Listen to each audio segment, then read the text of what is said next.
Pada video ini, pembelajaran yang diterapkan didasarkan pada teori konstruktivistik. Teori ini memandang bahwa belajar merupakan proses aktif, di mana peserta didik membangun pengetahuannya sendiri melalui pengalaman, interaksi, dan refleksi. Prinsip utama teori konstruktivistik meliputi pembelajaran yang berpusat pada peserta didik, keterlibatan aktif dalam proses belajar, interaksi sosial melalui diskusi dan kerja kelompok, peran pengajar sebagai fasilitator, pembelajaran yang konstekstual, serta adanya refleksi untuk memperkuat pemahaman. Melalui penerapan prinsip-prinsip tersebut, pembelajaran diharapkan menjadi lebih bermakna dan relevan bagi peserta didik. Assalamualaikum warahmatullahi wabarakatuh. Waalaikumsalam warahmatullahi wabarakatuh. Selamat siang teman-teman semua. Siang Kak. Gimana nih kabarnya hari ini? Alhamdulillah baik. Aku juga alhamdulillah baik nih Kak. Alhamdulillah baik semua ya. Oke, jadi teman-teman udah semangat belum buat belajar hari ini? Semangat dong buat nambah ilmu pengetahuan. Nah, aku juga semangat banget nih mau belajar hari ini. Alhamdulillah kalau semangat. Nah, teman-teman emang harus semangat ya, karena materi kali ini tuh penting banget nih buat kita. Apa aja sih yang bakalan kita pelajarin hari ini? Jadi kita bakalan belajar tentang kewirausahaan dan juga UMKM atau usaha mikro, kecil, dan menengah. Di sini teman-teman bakalan belajar apa sih itu wirausaha. Terus teman-teman juga nanti bakalan belajar untuk membuat bisnis, yang mana ini penting kan buat bekal teman-teman ke depannya. Iya, penting. Oke, langsung aja kita mulai ya. Jadi dari teman-teman udah tahu belum apa sih itu kewirausahaan? Ada yang bisa nyampein pendapatnya? Aku dulu deh, aku boleh. Boleh. Menurut saya nih Kak, kalau wirausaha tuh kayak kita belajar untuk berdagang gitu nggak sih? Jadi kita untuk berjualan, dan lain-lain itu menurut saya. Nah, mungkin saya lebih lengkapnya agak sama sih jawabannya. Cuma kalau wirausaha ini menurut saya tuh kayak kita tuh mengembangkan ide-ide juga nih supaya dagangan kita tuh menarik di relevan dengan zaman sekarang. Disampaikan teman-teman itu benar semua ya. Kalau kewirausahaan itu adalah kemampuan untuk melihat peluang dan juga menciptakan nilai atau sesuatu yang baru.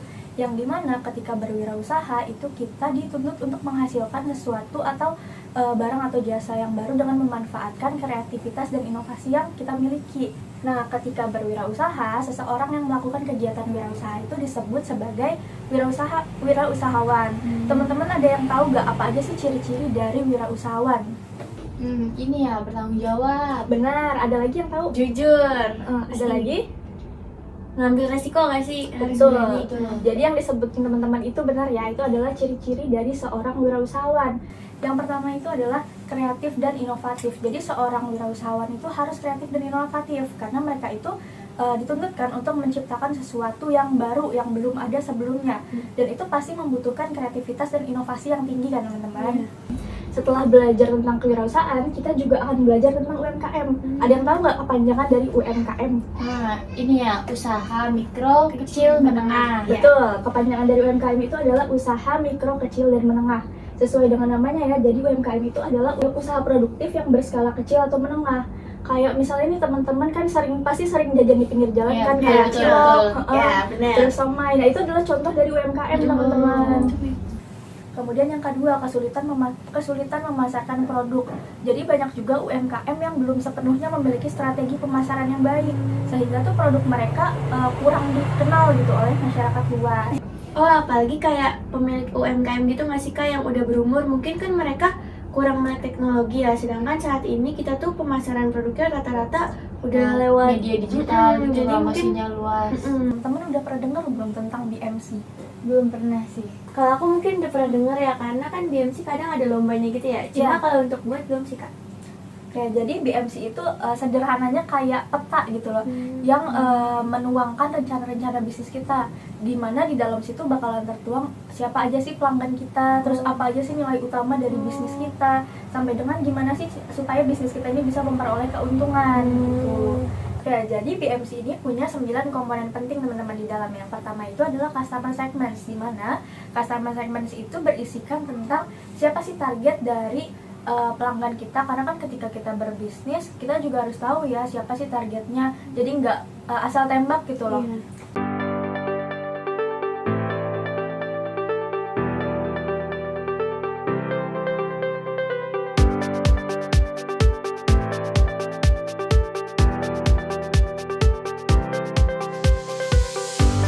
Oke Kak, jadi kita izin mempresentasikan hasil diskusi kami terkait BMC, di mana kita itu bikin produknya chicken popcorn kekinian.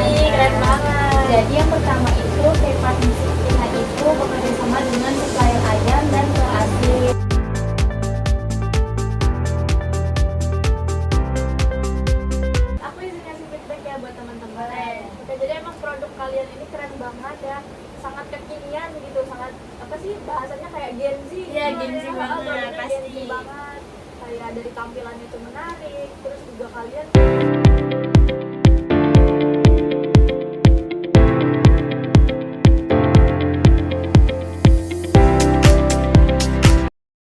Baik teman-teman, karena sesi penyampaian materi, kemudian tadi kita juga udah latihan ya gimana cara buat BMC.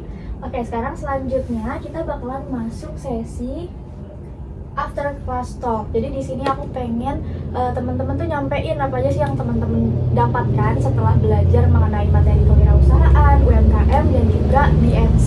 Siapa dulu yang mau mulai duluan? Aku boleh deh terkait Boleh. BMC. Jadi kalau di BMC ini dapat banyak ilmu banget nih kalau untuk aku ke depannya bangun usaha. Jadi di situ tuh kan rinci banget ya, ada pendapatannya, ada rencana struktur-struktur yang bakal aku mungkin jadi lebih belajar banyak ya tentang kewirausahaan. Jadi kita tuh kalau jualan nggak cuma jualan aja, kita harus punya beberapa sifat dari kewirausahaan tadi, kayak kita harus jujur, bisa berpikir kreatif, berani ngambil resiko. Nah itu penting banget dan kita harus tanggung jawab. Bener banget ya yang dibilang Nanai, kalau berwirausaha itu bukan cuma tentang jualan aja tapi juga ada kontribusi gitu yang dikasih ke negara. Oke teman-teman, karena pembelajaran hari ini udah selesai, aku pengen mengucapkan terima kasih kepada teman-teman yang udah meluangkan waktu untuk ikut belajar hari ini. Untuk kurang lebihnya aku mohon maaf. Di akhir kata aku ucapkan wassalamualaikum warahmatullahi wabarakatuh.